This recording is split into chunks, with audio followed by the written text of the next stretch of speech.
Chapitre 14. Charles Arundel. Dès que j'aperçus Charles Arundel, je ne pus m'empêcher d'aimer ce garçon, à l'air si insouciant et si jovial. Il clignait des yeux avec malice, et j'ai rarement vu un sourire aussi désarmant que le sien. Il traversa le salon et vint s'asseoir sur le bras d'un des grands fauteuils. « Que se passe-t-il, ma vieille ?» demanda-t-il à Teresa. « Charles, voici Monsieur Poirot. Il s'apprête à commettre une petite malhonnêteté pour une minime rétribution. »« Je proteste !» s'écria Poirot. « Pas une malhonnêteté ? Disons un mensonge inoffensif, afin que les volontés réelles de la morte soient exécutées. Appelons-le ainsi, si vous le voulez bien. »« Appelez comme il vous plaira, » fit Charles, très aimable. « Comment Teresa a-t-elle songé à vous ? Je me le demande. »« Elle ne m'a pas fait appeler, » répliqua vivement Poirot. « Je suis venu ici de mon propre chef. »« Pour offrir vos services ? » ?»« Pas tout à fait. Je désirais vous rencontrer.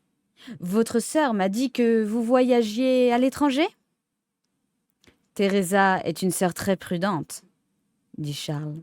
« Elle ne parle pas à tort et à travers. Elle est méfiante comme le diable. » Il lui adressa un sourire affectueux, mais elle n'y répondit point. Elle paraissait soucieuse. « Je crois que nous faisions fausse route, » lui dit Charles. « Monsieur Poirot n'est-il pas ce fameux détective qui poursuit les criminels ? Pourquoi songerait-il à les aider et à les soutenir ? » « Nous ne sommes pas des criminels, » protesta énergiquement Teresa. « Mais nous sommes tous disposés à le devenir, » dit Charles gentiment. « J'avais pensé à faire un faux. C'est un peu ma spécialité. J'ai été renvoyé d'Oxford pour une petite histoire de chèque. Addition d'un petit zéro. J'ai encore eu un léger malentendu avec tante Émilie et sa banque. Quelle étourderie de ma part! J'aurais dû me méfier de la vieille tante. Elle était fine comme l'ambre. Mais ce sont là des peccadilles. La fabrication d'un faux testament entraîne des risques plus graves. Il faudra obliger la brave Aileen à dire qu'elle a été témoin de ce testament rédigé par notre tante à ses derniers instants. Ce ne sera pas facile. Je pourrais, au besoin, l'épouser et alors il lui serait impossible de témoigner contre moi. Il adressa un sourire aimable à Poirot et lui dit : « Je suis convaincu que vous avez installé dans cette pièce un dictaphone secret et que Scotland Yard m'écoute en ce moment. » « Votre histoire m'intéresse, » lui dit Poirot d'un ton de reproche. « Je ne puis me rendre complice d'un acte illégal, mais il existe plus d'une manière... » Il s'interrompit. Son silence était significatif. Charles Arundel haussa les épaules d'un mouvement gracieux. « Les moyens ne doivent pas manquer, tout en demeurant dans la légalité. Vous devez vous y connaître, monsieur Poirot. » « Quels étaient les témoins du testament ? Je parle de celui du 21 avril. » Purvis amena son clerc et le jardinier servit de second témoin. « Le testament fut donc signé en la présence de Mr. Purvis. »« Oui. »« Et ce monsieur Purvis est, j'imagine, de la plus haute honorabilité. »« Oui. La maison Purvis, Charlesworth, et encore un autre Purvis est aussi respectable et inattaquable que la Banque d'Angleterre, » répondit Charles. « Mr. Purvis ne rédigea cet acte qu'à contre-cœur, » observa Teresa. « En des termes fort corrects, il essaya de dissuader tante Émilie de modifier son testament. » Vivement, Charles demanda : « Te l'a-t-elle dit, Teresa ? » « Oui, je suis allée la voir hier encore. »« À quoi bon, ma chérie ? Tu devrais bien le comprendre. Il n'est là que pour ramasser les gros sous. Teresa haussa les épaules. Je vous prie, mademoiselle, dit mon ami, de me fournir tous les détails sur les dernières semaines de Miss Arundel. Tout d'abord, si j'ai bien compris, vous, votre frère, le docteur Tanios et sa femme aviez passé à Little Green les fêtes de Pâques. Oui. Se produisit-il certains faits de quelque importance pendant votre séjour? Je ne crois pas. Rien. Il me semblait... Charles intervint. Quel égoïste tu fais, Teresa. Il ne t'est rien arrivé d'important à toi. Tu ne songeais qu'à tes amours. Sachez, monsieur Poirot, que Teresa est amoureuse d'un jeune homme, un des carabins de Market Basing, d'où son aberration. De fait, ma vénérée tante est tombée dans l'escalier et a failli trépasser. Si seulement elle était morte cette nuit-là, tous ces ennuis nous eussent été épargnés. Elle est tombée dans l'escalier, dites-vous? Oui, elle a glissé sur la balle du chien. L'intelligente petite bête avait laissé sa balle en haut de l'escalier. Ma tante a mis le pied dessus et a roulé en bas au milieu de la nuit. Quand cela? Attendez, mardi, la veille de notre départ. Votre tante fut-elle gravement blessée? Malheureusement, elle n'est pas tombée sur la tête. Si son crâne avait été touché, nous aurions invoqué un ramollissement du cerveau, ou tout autre terme scientifique approprié à la circonstance. Non, elle ne fut que légèrement blessée. D'un ton sec, Poirot observa. Pour vous, quelle déception! Hein? Oh, je comprends. Comme vous dites, c'est très décevant. Ces vieilles dames ont la carcasse solide. Et vous avez tous quitté Little Green le mercredi matin? Oui. Le mercredi 15 avril. Quand avez-vous revu votre tante? Pas à la fin de cette semaine-là. Mais j'ai passé chez elle la fin de la semaine suivante. C'est-à-dire, voyons, le 25, n'est-ce pas? Oui. Et quand mourut votre tante? Le vendredi suivant. Et elle est tombée malade le lundi soir? Oui. Ce lundi où vous l'avez quittée? Oui. Y êtes-vous retourné pendant sa maladie? Pas avant le vendredi. Nous ne la croyons pas aussi malade. Êtes-vous arrivé à temps pour la voir vivante? Non, elle était morte quand nous arrivâmes. Poirot tourna les yeux vers Teresa Arundel. Avez-vous accompagné votre frère en ces deux circonstances? Oui. Et au cours de votre visite de fin de semaine, il ne fut pas question de rédiger un autre testament? Pas du tout, dit Teresa. Cependant, Charles répondit au même moment. Aussi! Il parlait avec insouciance, mais cette insouciance était plutôt feinte. Il en fut question, insista Poirot. Charles! S'écria Teresa. Évitant le regard de sa sœur, Charles lui dit. Mais oui, voyons, tu t'en souviens, Teresa. Je te l'ai raconté. Tante Émilie me fit un de ces grands discours où elle fulminait contre moi et Teresa. Elle ne reprochait rien à Bella, mais elle n'avait aucune confiance en son mari. Si Bella héritait d'une somme considérable, disait-elle, Tanios s'en emparerait. On ne pouvait s'attendre à autre chose d'un grec. Bella est plus tranquille ainsi, ne cessait-elle de répéter. Elle ajouta qu'on ne pouvait se fier ni à moi, ni à Teresa. Si nous avions de l'argent, nous ne saurions que le gaspiller et le perdre au jeu. Pour toutes ces raisons, elle avait rédigé un Nouveau Testament par lequel elle léguait toute sa fortune à Miss Lawson. C'est une pauvre sotte, conclut tante Émilie, mais Elle est fidèle et je puis compter sur son dévouement. Ce n'est pas de sa faute si elle manque d'intelligence. Charles, j'ai cru devoir te mettre au courant de mes dispositions testamentaires afin que tu saches qu'il est inutile d'emprunter sur tes espérances. Un sale coup, juste au moment où je songeais le faire. Pourquoi ne m'en as-tu rien dit, Charles? Demanda Teresa, farouche. Je croyais t'en avoir parlé, répondit Charles sans regarder sa sœur.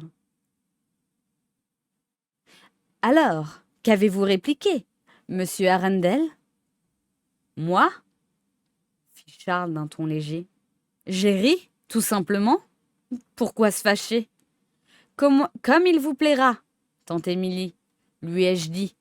Évidemment, cela m'ennuie beaucoup, mais, après tout, c'est votre argent et vous êtes libre d'en disposer. Quelle fut la réaction de votre tante devant votre attitude? Tout se passa très bien. Elle me dit « Charles, tu es beau joueur. Il faut savoir tout prendre avec le sourire, » répliquai-je. Mais si je n'ai rien à attendre de vous, vous pouvez bien me donner 10 livres tout de suite. Elle me traita d'effrontée et me donna 5 livres. Vous savez fort bien dissimuler vos sentiments, monsieur Arundel. À dire vrai, je ne la prenais pas au sérieux. Comment? Non, je pensais que c'était une plaisanterie de sa part, pour nous effrayer.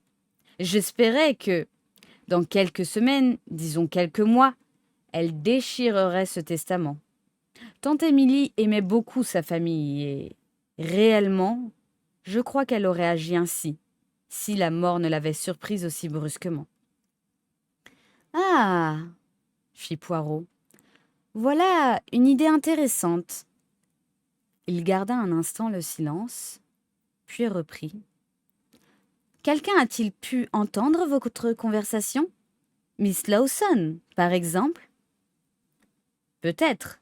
Nous parlions assez fort. Je me souviens d'avoir rencontré la Lawson devant la porte en sortant. À mon avis, elle l'écoutait à la serrure. Poirot, l'air pensif, se tourna vers Teresa. Et vous n'étiez pas au courant de cette conversation? Avant qu'elle pût répondre, son frère intervint. Voyons, ma vieille Teresa, je suis certain de te l'avoir répété, ou d'y avoir fait allusion devant toi. Pendant la pause qui suivit, Charles regardait fixement Teresa, et son regard trahissait une anxiété qui semblait hors de sa proportion avec le sujet de la discussion. Lentement, Teresa prononça. « Si tu m'en avais parlé, je ne l'aurais certainement pas oublié. Qu'en pensez-vous, monsieur Poirot ?» Elle tourna vers Poirot ses grands yeux sombres. « Non, je ne crois pas que vous l'eussiez oublié, Miss Arundel. » Puis, il s'adressa à Charles. « Mettons cette affaire au point. Miss Arundel vous a-t-elle parlé de son intention de changer son testament ou spécifia-t-elle qu'elle l'avait déjà modifié? » Vivement, Charles répondit. « Oh, cette décision était formelle. Elle m'a même montré le testament. » Poirot, les yeux écarquillés, se pencha en avant. « Voilà qui est de la plus haute importance. Miss Arundel vous a montré ce testament. » Gêné par la gravité de Poirot, Charles eut une contorsion de collégien et répondit avec un sourire désarmant. « Oui, elle me l'a montré. »« Vous le jureriez sous la foi du serment? »« Bien sûr. Mais, monsieur Poirot, je ne saisis pas ce que vous voyez de significatif là-dedans. » Teresa s'était levée et, debout, près de la cheminée, elle allumait une autre cigarette. « Et vous, Mademoiselle, votre tante vous a-t-elle fait d'importantes déclarations durant votre visite de la fin de semaine? Je ne crois pas. Elle se montra très aimable, selon son habitude, et me sermonna un peu sur ma façon de vivre. Chaque fois, c'était la même chose. Elle me sembla peut-être un peu plus nerveuse que d'ordinaire. Souriant, Poirot observa. Sans doute vous juge-t-elle trop occupée par votre fiancé. Teresa répliqua vivement. Il était absent. Il assistait à quelque congrès médical. L'aviez-vous vu depuis la semaine de Pâques? Non. Je ne le vis pour la dernière fois la veille de notre départ. Il vint dîner avec nous ce soir-là. Excusez ma question. Vous étiez-vous disputé avec lui? Certes, non. Puisque vous ne l'avez pas vu lors de votre seconde visite, je pensais que... Charles interrompit. Ah! Cette seconde visite a été décidée si brusquement. Pourquoi? Parlons franchement, dit Teresa, l'air excédé. Bella et son mari étaient allés à Little Grange la semaine précédente pour avoir l'air de s'inquiéter si tante Émilie souffrait encore de l'accident. Nous pensâmes qu'ils allaient nous couper l'herbe sous le pied. Nous songeâmes, dit alors Charles en ricanant, que nous ferions bien de témoigner un peu plus d'intérêt à la santé de notre vieille tante, quoique, réellement, tante Émilie fut trop fine pour se laisser prendre à ce déploiement de sollicitude. Elle savait ce qu'en valait l'aune. Teresa éclata de rire. Quelle belle histoire! Tous les quatre tirant la langue en attendant l'argent de notre vieille parente. Était-ce le cas pour votre cousine et son mari? Oh, oui. Bella est toujours fauchée. C'est pitoyable la façon dont elle s'efforce de copier mes toilettes en y mettant 10 fois moins cher. À ce qu'il paraît, Tanios a spéculé avec l'argent de sa femme et ils ont de la peine à nouer les deux bouts. Ils ont 2 enfants et désirent qu'ils fassent leurs études en Angleterre. Pourriez-vous me donner leur adresse? Demanda Poirot. Ils sont descendus à l'hôtel Durham, à Bloomsbury. Comment est votre cousine? Bella? Une femme plutôt terne. Qu'en dis-tu, Charles? Oh, elle n'a rien de brillant. Elle me fait penser à un perce-oreille. Elle a une bonne mère, les perce-oreilles aussi, sans doute. Et son mari, Tanios? Eh bien, il a l'air un peu bizarre, mais au fond, c'est un chic type, capable, amusant et plein d'entrain. Êtes-vous de cet avis, mademoiselle? J'avoue que je le préfère à Bella. On le dit excellent médecin. Cependant, je ne me fierai pas à lui. Teresa n'a confiance en personne, dit Charles, en passant le bras autour des épaules de sa sœur. Elle n'a même pas confiance en moi. Celui qui se fierait à toi, mon cher, serait bon pour l'asile d'aliénés, rétorqua aimablement Teresa. Je me mets à l'ouvrage, annonça le détective en se levant. Ce sera difficile, mais, comme l'a dit mademoiselle, il y a toujours un moyen. À propos, Miss Lawson est-elle femme à se troubler devant un tribunal? Charles et Teresa échangèrent un coup d'œil. Il me semble, dit Charles, qu'un avocat un peu brusque pourrait lui faire dire que blanc est noir. Cela peut être très utile, dit Poirot. D'un pas alerte, il quitta le salon et je le suivis. Dans le vestibule, il prit son chapeau, se dirigea vers la porte, l'ouvrit et la referma en la faisant claquer. Puis, il revint à pas de loup vers la porte du salon et, sans vergogne, appliqua son oreille contre lui. Horrifié, Mais impuissant, je fis des signes désespérés à Poirot.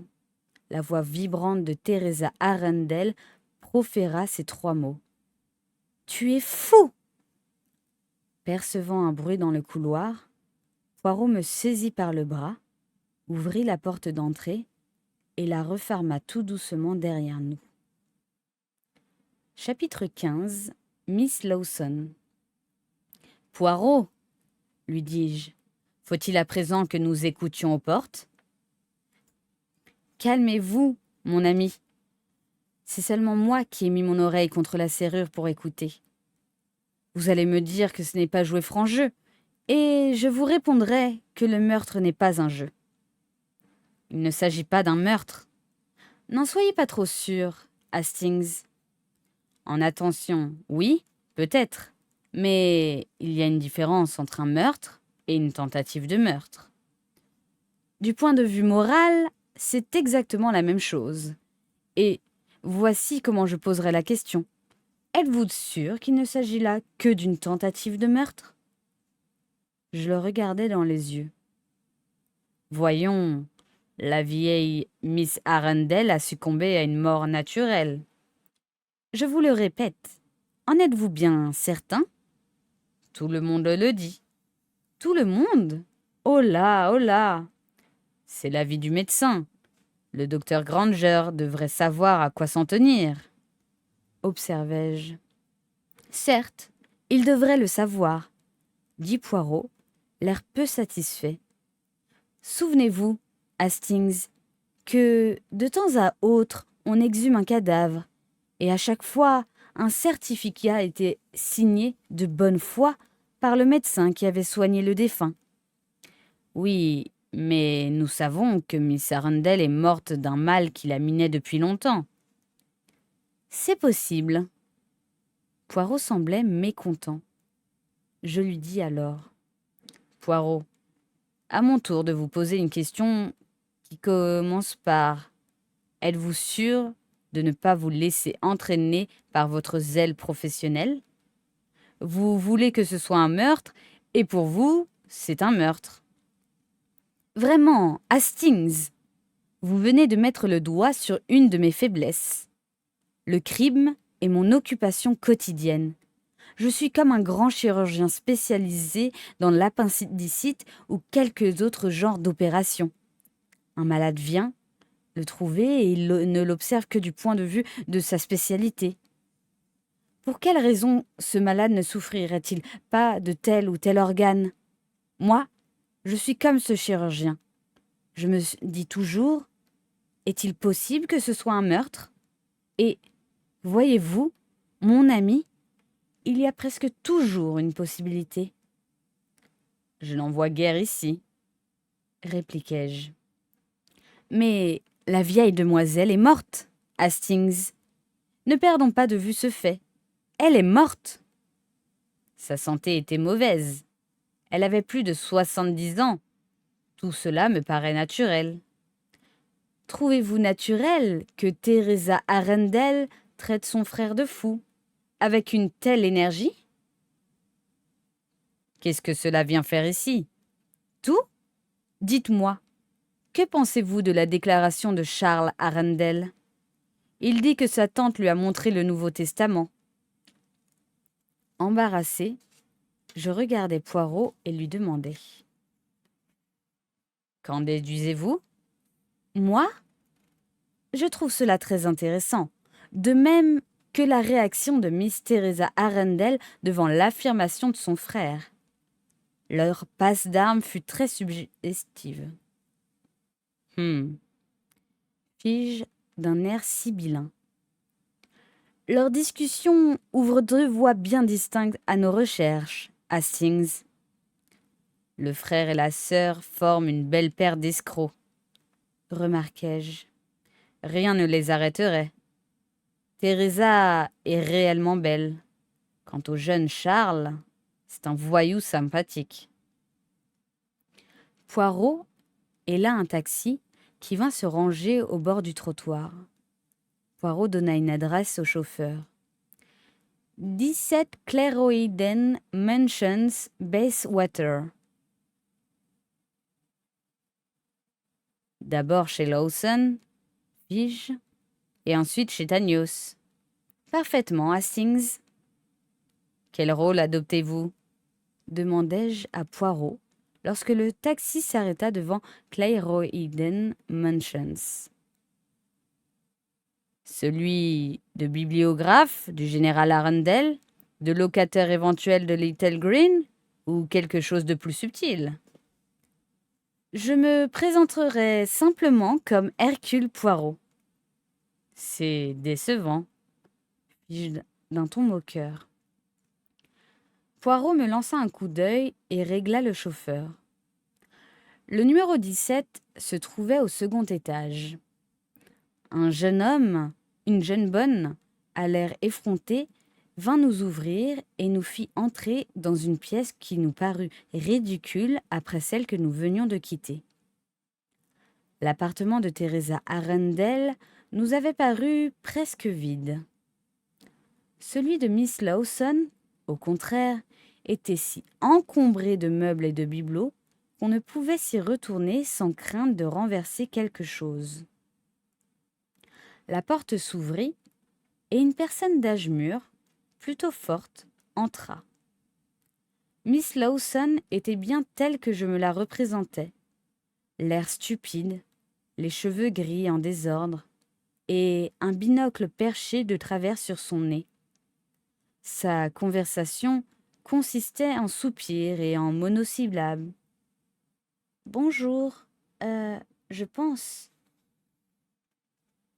Miss Wilhelmina Lawson ?»« Oui, oui, c'est mon nom. Moi, je m'appelle Hercule Poirot. Hier, je me suis allé jeter un coup d'œil à Little Green. »« Ah, oui ?» La bouche de Miss Lawson demeura grande ouverte et elle donna quelques tapotements inefficaces à sa chevelure mal coiffée. « Voulez-vous vous asseoir? Tenez, prenez ce fauteuil. Ah, mon Dieu, cette table vous gêne? Ces appartements sont si étroits. Mais ce quartier est si commode, si central. J'aime habiter le centre. Et vous? » Elle choisit pour elle un siège de style inconfortable. Son pince-nez toujours de travers, elle se pencha vers le détective et le regarda d'un air interrogateur. « J'ai visité Little Green sous le prétexte d'un achat éventuel, » dit Poirot. « Mais je préfère vous le dire tout de suite, et ceci à titre confidentiel. »« Oh, oui !» soupira Miss Lawson, très agitée. « Strictement confidentiel, » poursuivit Poirot. « Je me suis rendu dans un autre but. Peut-être savez-vous qu'avant sa mort, Miss Arundel m'a écrit. » Il fit une pause. « Je suis un détective privé très connu. » Parmi les émotions fugitives qui refléta le visage légèrement empourpré de Miss Lawson, alarme, joie, surprise, laquelle allait retenir Poirot? « Oh !» fit-elle. Puis, après une pause, elle demanda à brûle-pourpoint. « Était-ce à propos de l'argent ?» Poirot lui-même en demeura interloqué. Il dit, timidement, « Vous voulez dire de l'argent qui était... »« Oui, oui, l'argent enlevé du tiroir. » Calme, Poirot lui demanda, « Miss Arundel vous a-t-elle dit qu'elle m'avait écrit à propos de cet argent? » « Non, je ne le savais pas.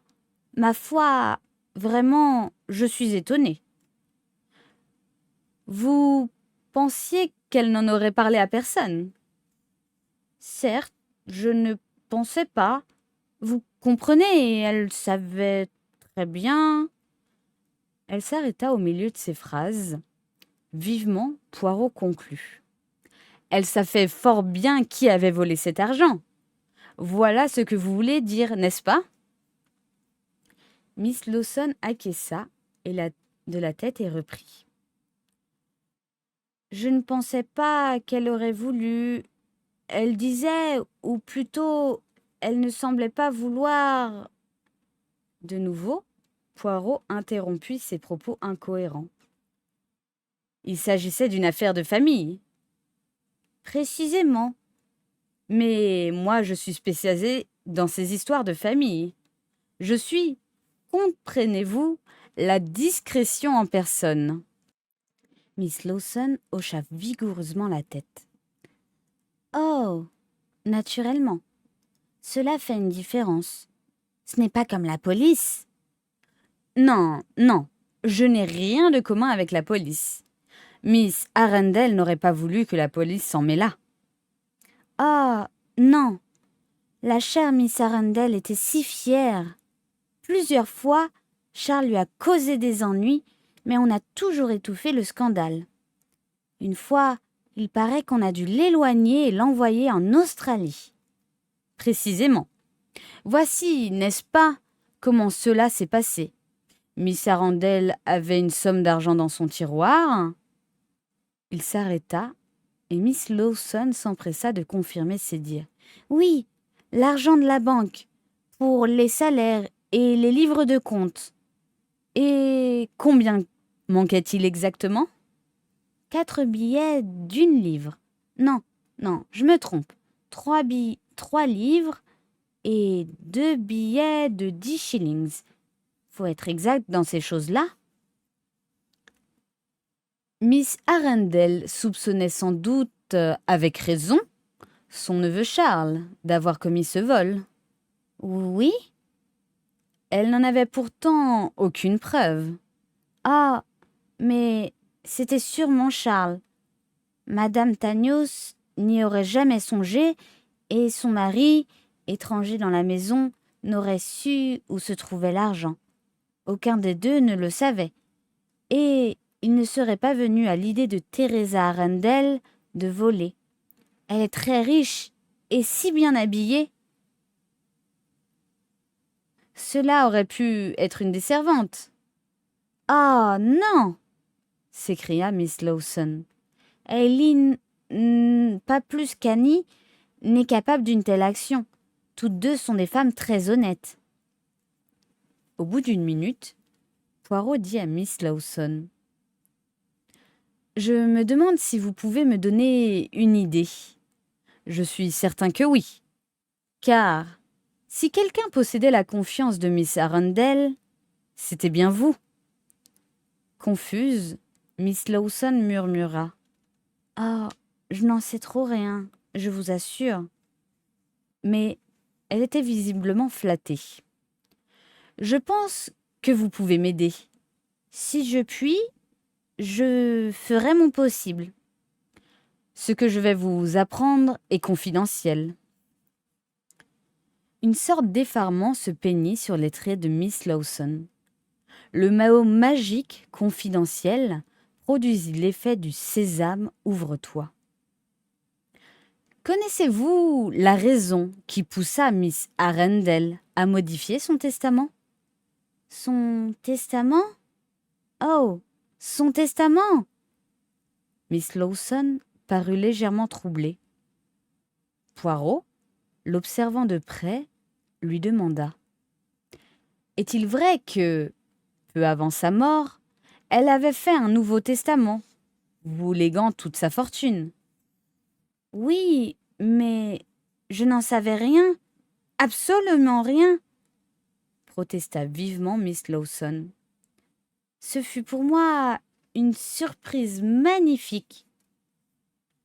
La chère Miss Arundel s'est montrée vraiment très bonne pour moi, et elle ne m'en avait soufflé mot. Jamais elle n'y fit la moindre allusion devant moi. Aussi, jugez de mon étonnement quand Mr. Purvis lut le testament. Je ne savais s'il fallait rire ou pleurer. Je vous assure, Monsieur Poirot, le choc, la surprise, la bonté de cette chère Miss Arundel.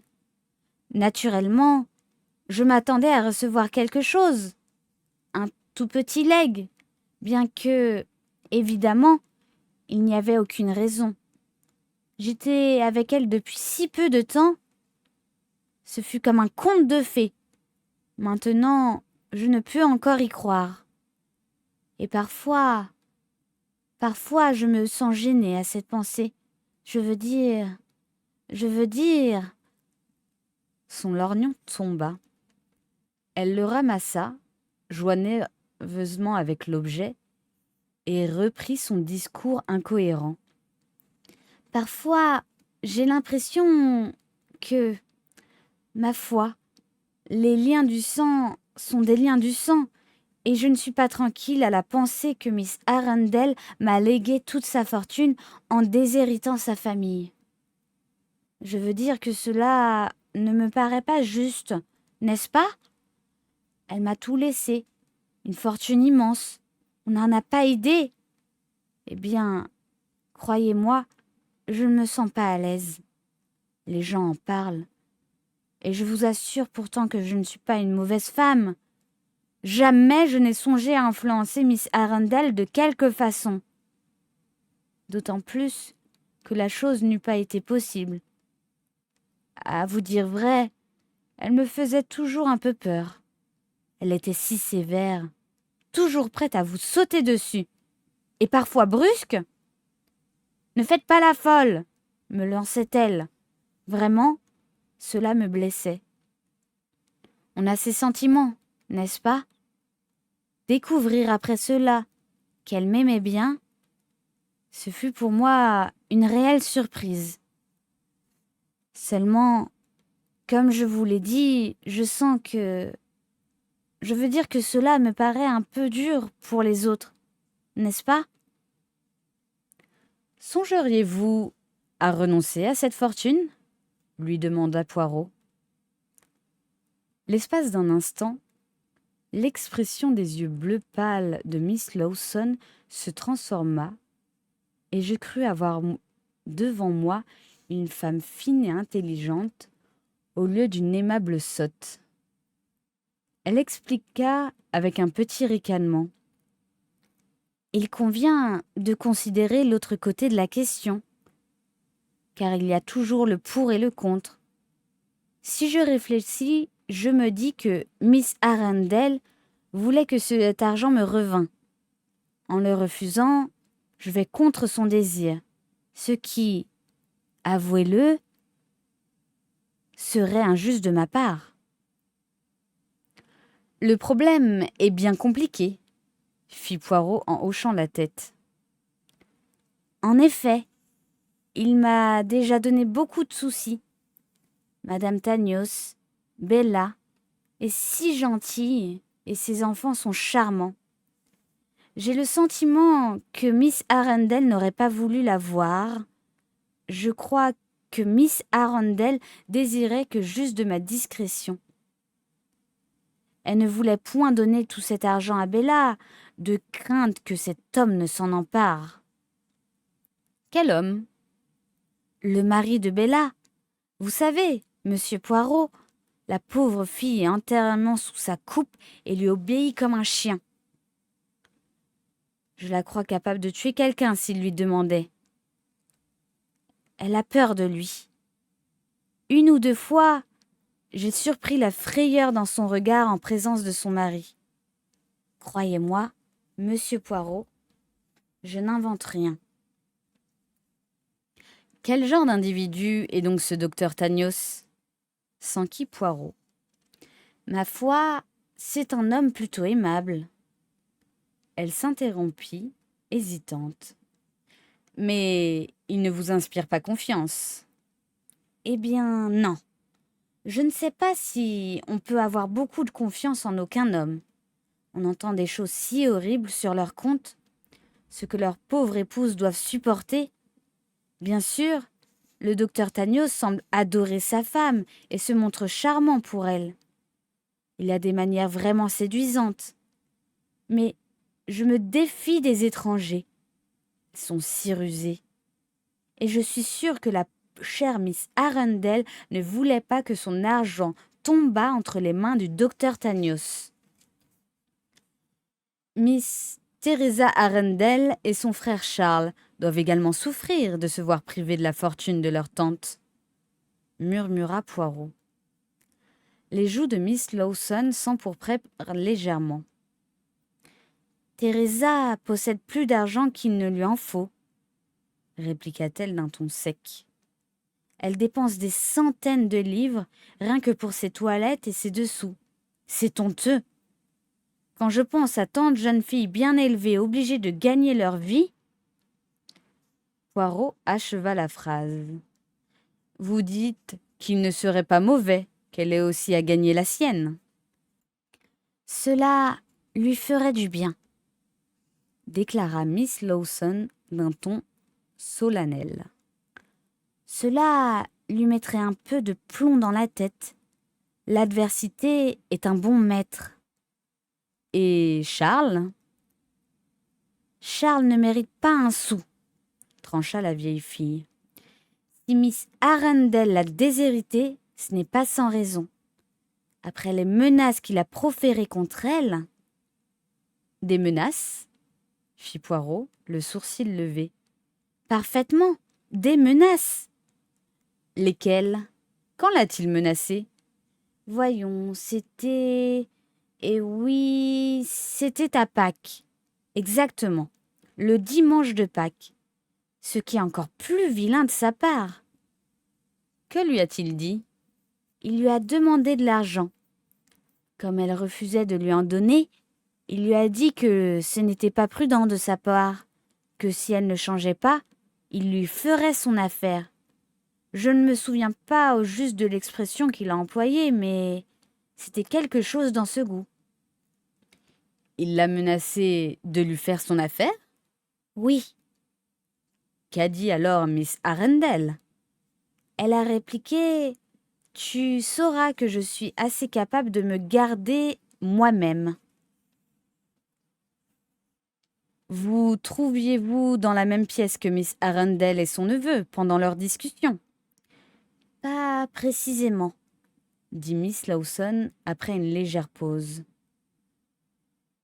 Je comprends, se hâta de dire Poirot.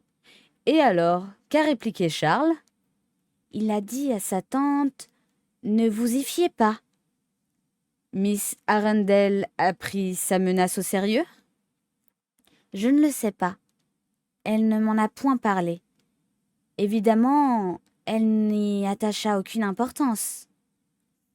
D'un ton calme, Poirot lui demanda « Saviez-vous que Miss Arundel allait modifier son testament? » Non, non, je vous l'avais déjà dit.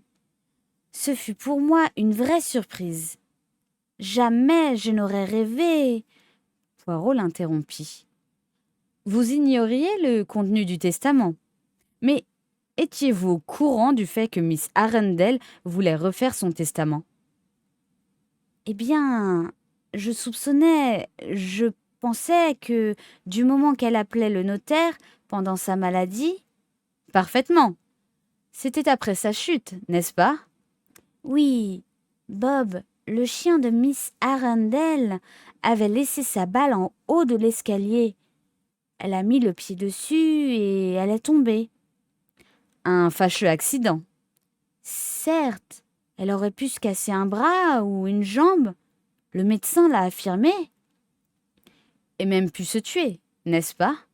Mais oui, répondit-elle sans l'ombre d'une hésitation. Souriant, Poirot reprit. Il me semble avoir vu Maître Bob à Little Green. Bien sûr, il est toujours là. C'est un bon petit toutou. Rien ne mérite davantage que d'entendre appeler petit toutou un brave terrier. Je comprends le mépris de Bob pour Miss Lawson et son refus de lui obéir. Ce chien est très intelligent, observa Poirot. Sûrement. Comme il serait malheureux s'il savait qu'il a failli tuer sa maîtresse. Miss Lawson se contenta de hocher la tête en soupirant. Pensez-vous, Miss Lawson, que cette chute dans l'escalier ait pu influencer Miss Arundel elle a décidé à modifier son testament. Nous touchions, me semblait-il, au point le plus épineux de l'affaire. Mais Miss Lawson trouva cette question toute naturelle. Vous avez peut-être raison. Cette chute lui a donné un choc, certainement. Les vieilles gens n'aiment pas penser à leur mort. Mais un accident comme celui-là vous donne à réfléchir. Miss Arundel y a peut-être vu un avertissement de sa fin prochaine. De son air le plus naturel, Poirot demanda. Elle se sentait pourtant en bonne santé, m'a-t-on dit.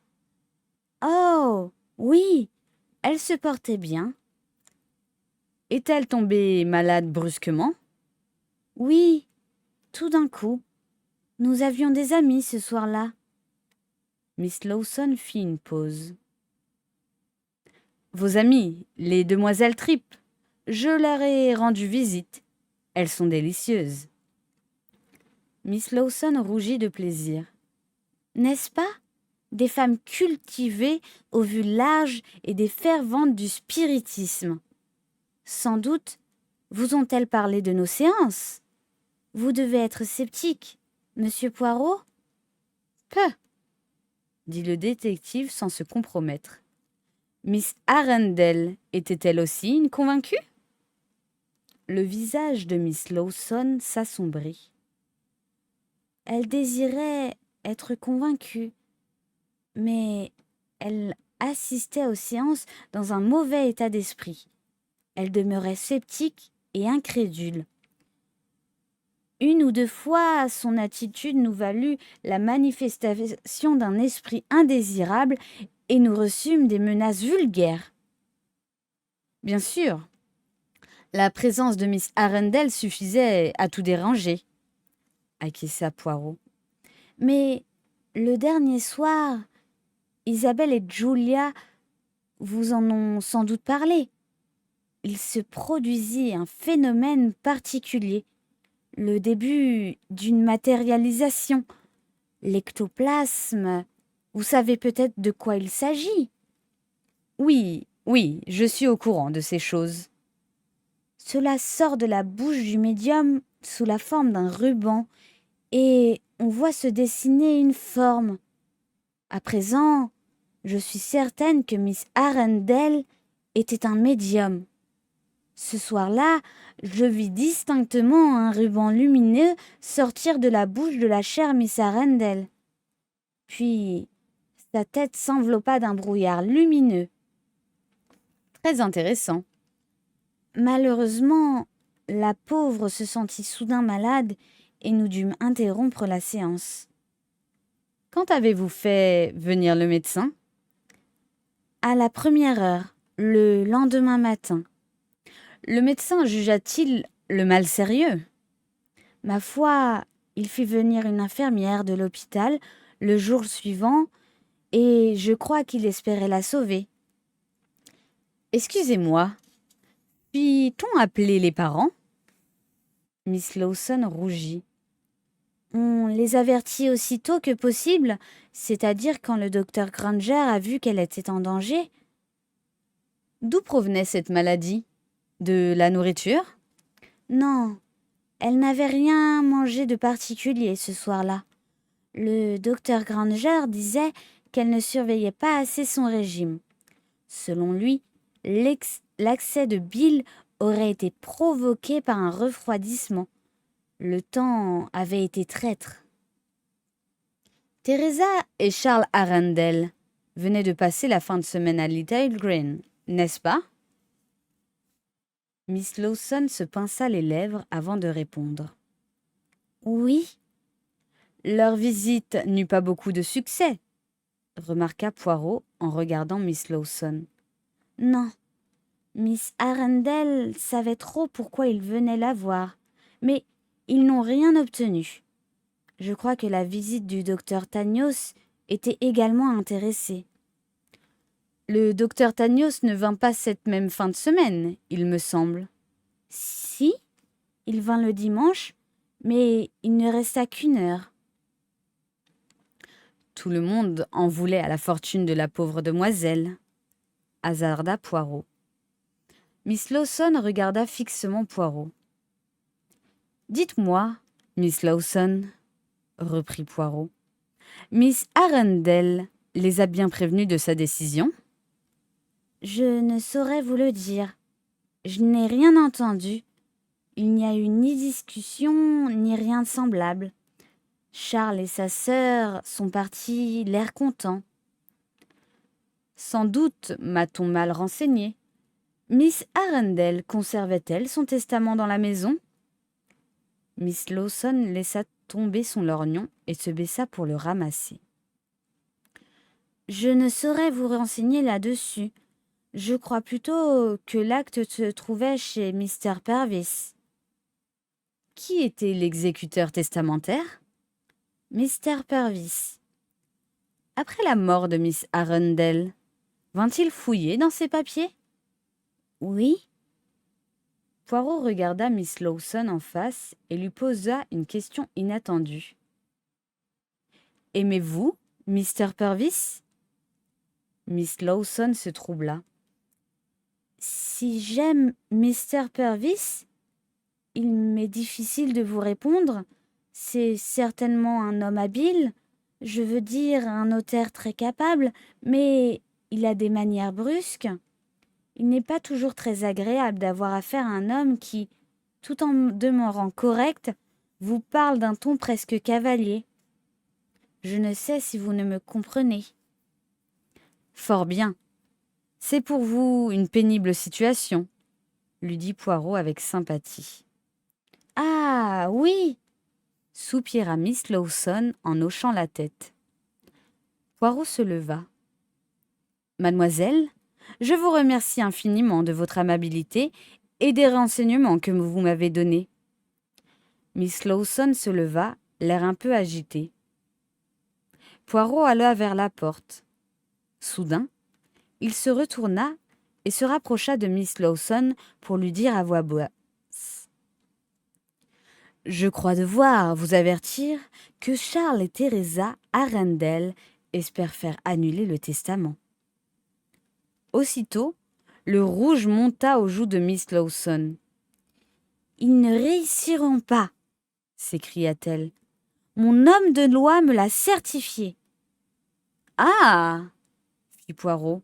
« Vous avez donc consulté un homme de loi ? » ?»« Certainement. Pourquoi pas ? » ?»« Rien ne vous en empêche, en effet. Je vous approuve même. Au revoir, mademoiselle. » Une fois dans la rue, Poirot poussa un profond soupir. « Hastings, cette femme est exactement ce qu'elle paraît être. Ou elle joue rudement bien la comédie. Pour elle, la mort de Miss Arundel est tout à fait naturelle. Elle vous l'a dit, n'est-ce pas ? » Poirot ne me répondit pas. À certains moments, il juge politique de faire le sourd. Il alla un taxi. « Durham Hotel, Bloomsbury, dit-il au chauffeur.